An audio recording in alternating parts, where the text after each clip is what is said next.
falar das áreas protegidas. Lara, para evitar que sua diversidade seja ameaçada pela ação humana, o Brasil tem seguido uma tendência internacional de criar parques e reservas onde a presença humana não é permitida e onde a utilização dos recursos naturais é bastante restrita. Ou seja, nessa perspectiva, o homem é visto praticamente como um inimigo da natureza, um inimigo da conservação.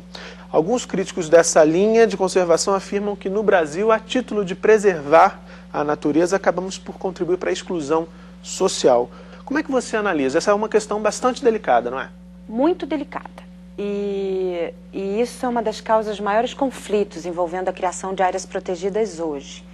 Esse é um modelo que é um modelo importado, né, de países europeus e é um modelo que se consagrou muito nos Estados Unidos a partir da criação do primeiro Parque Nacional, em 1872, na Cordilheira dos Grandes Tetons, né, lá nos Estados Unidos.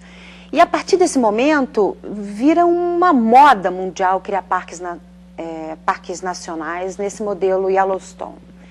Então isso foi muito preocupante, porque ao se importar esse modelo para cá, para países do terceiro mundo, onde a maior parte das florestas são habitadas, se criaram muitos conflitos, envolvendo populações tradicionais que foram compulsoriamente expulsas de seus territórios de origem, identidade, territórios de pertencimento, populações que muitas vezes estão por centenas de anos nessas áreas e que ficam de uma hora para outra impedidas de reproduzir seus modos de vida, né?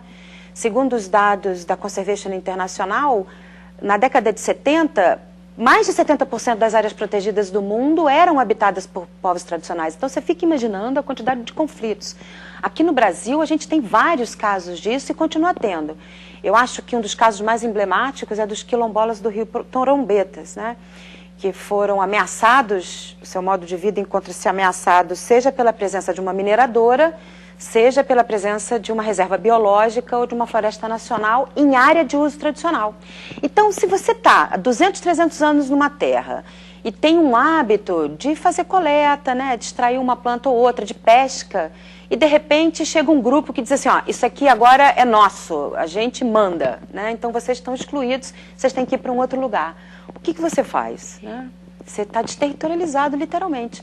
E aí é isso que é uma das causas da extinção dessas culturas. É dessa tensão que ganha força a ideia do socioambientalismo? É, porque isso é muito respaldado pela ecologia social, né? Para o socioambientalismo, o homem não é inimigo da natureza, tá?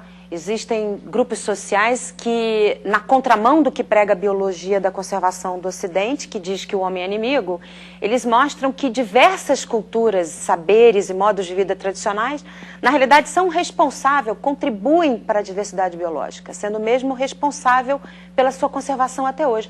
A gente tem no mundo florestas sagradas que, exatamente porque são sagradas, estão preservadas, né? E há outros ambientes, as montanhas sagradas da China, tem diversos outros ambientes que são mantidos até hoje, protegidos e conservados, a gente não fala nem preservados, conservados porque as culturas, elas cuidam. Na visão do socioambientalismo, é um modo de vida das populações urbano-industriais que, na realidade, esgota os recursos, polui e degrada.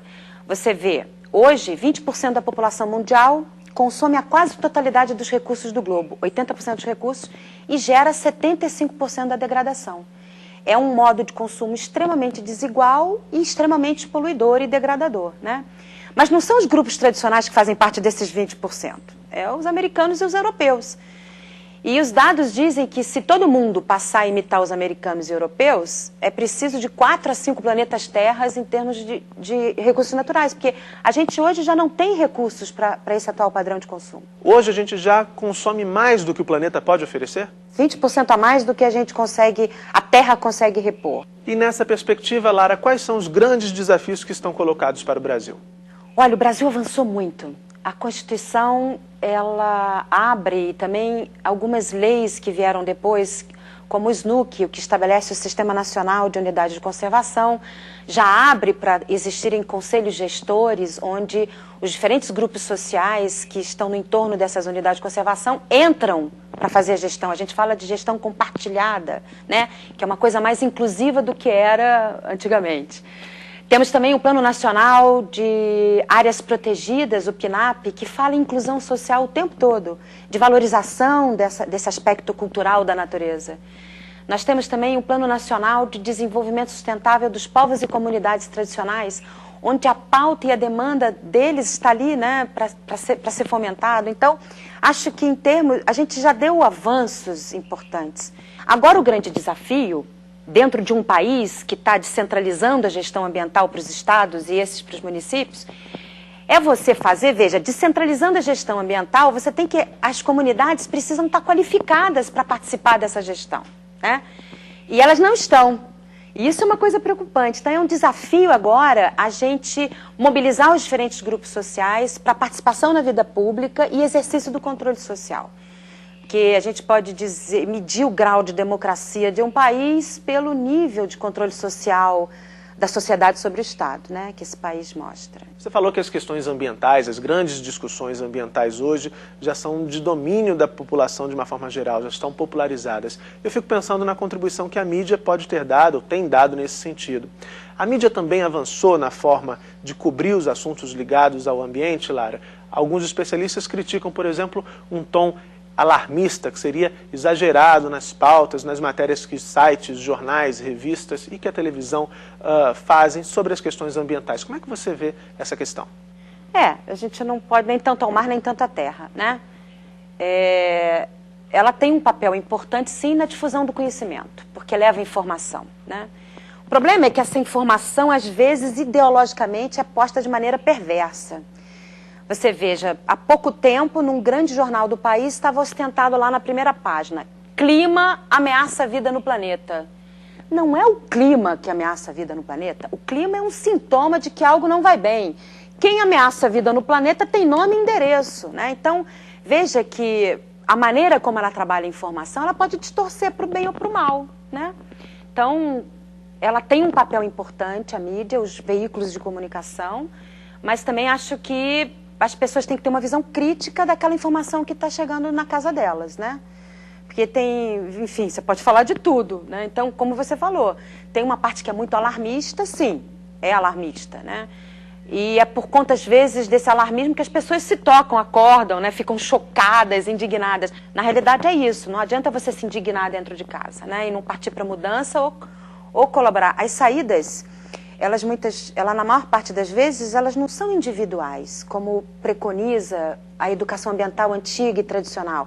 Manda fechar a torneira de água de casa por conta da falta de água no planeta. Separa o lixo.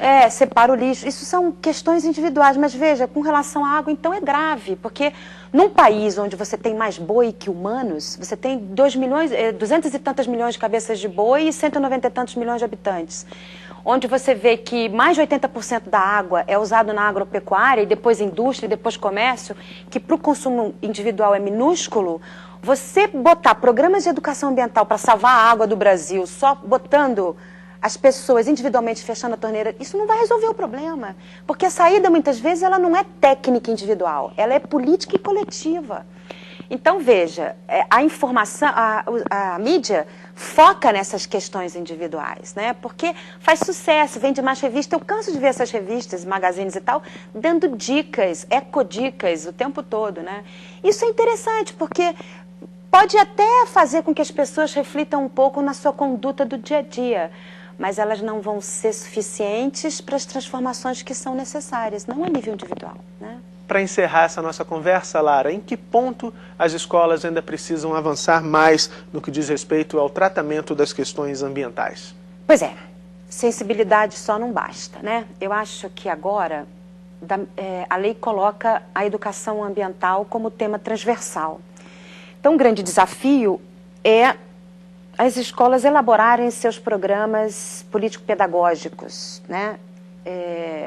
De maneira participativa, porque tem muito diretor e coordenador de área que faz o programa político-pedagógico, mas o desafio é mobilizar a comunidade escolar para pensar junto o que seria esse programa político-pedagógico da escola, onde a questão ambiental vai estar passando por todas as disciplinas. Ela não pode ficar restrita a uma disciplina apenas, né?